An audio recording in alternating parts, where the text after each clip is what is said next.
Selfie তো মানে পুরুষের সাথে আমি বললাম যে সব ভক্তই ভক্ত, তো সুন্দরী এলে একটু ভালো লাগে আর কি।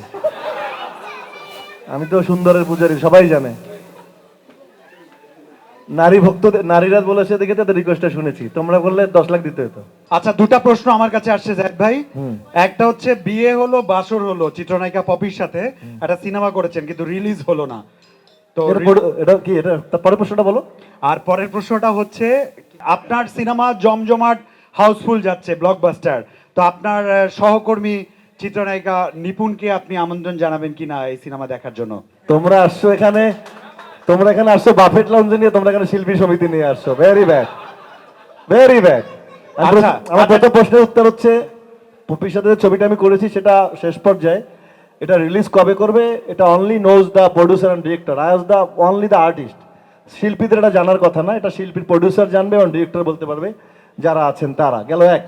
2 নম্বর প্রশ্ন হলো, যে মেয়েটার নাম আপনারা বলছেন, এই মেয়েটার নাম আমি মুখে নেই না ইদানিং, কারণ মুখে নেওয়া নিষেধ আছে, হুজুরের নিষেধ আছে, তো আমি নেই না এই কারণে। আর সুন্দর পরিবেশে নিতেও চাই না। না না, সিনেমা দেখার দরকার নেই, বাদ দেন। 24 কোটি মানুষের মধ্যে একজন না দেখলে কিছু যায় আসে না, কোনো অসুবিধা নেই। অভিমান না, ভালোবেসে বলেছি, দরকার নেই কষ্ট করে আসা। আমরা তো 20 কোটি মানুষ, 18 কোটি একজন না দেখলে কিছু হবে না। আমার যে প্রিয় মানুষ তোমাকে বলছি মিয়া, তুমি নিজে নিজে প্রিয় বানালে হবে? আমার তো অপ্রিয়, প্রিয় তো না। বলো, বিয়ে যেদিন আল্লাহ তাআলা, জন্ম মৃত্যু বি আল্লাহর হাত দিয়ে, যেদিন আল্লাহ লিখছে সেদিন হবে। কোনো কারে কার কপালে লিখছে আমাকে আমি জানি না, বাট আমি right now I am not the prepared for the বিয়ে। এখন I am enjoying my single life, my stardom. এখন বিয়ে যখন করবো, বাসা যাওয়ার পর এই মেয়েটার কাছে বেশি আসছিল, ওই মেয়েটা একটু বেশি কাছে এসে ছবি তুলছে, এই মেয়েটার মেসেজ কেন আসলো, এই উপস্থাপিকা, এই তুমি উপস্থাপিকার পাশে দিয়ে এই মেয়েটাকে কেন ওভারে সরাইলা না, এই প্রশ্ন প্রেম করার সময় অনেক শুনছি, এই জন্য কানে ধরছি। Single life is the best life. ভালো আছি এই জন্য নিরিবিলি।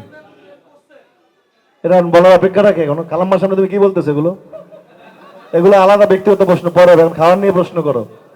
দেখি আল্লাহ কবে লিখছে সিঙ্গেল? সালমান খান, জায়েদ খান, এরা বিয়ে ছাড়াই ভালো থাকে, তো ঠিকই তো আছে। ঈদ মানেই সালমান খান, এবার সালমান খান গ্যাপ গেছে, জায়েদ খান গ্যাপটা পুষিয়ে দিয়েছে, এই তো নিয়ম।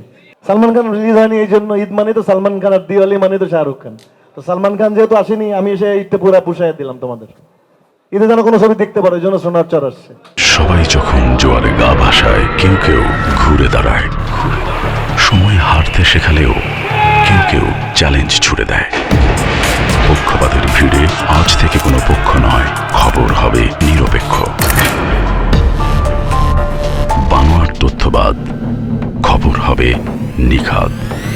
ভেঙে গুজবের শিখ, খবর হবে নির্ভীক। এলো খবরের কাগজ, নিখাদ, নির্ভীক, নিরপেক্ষ।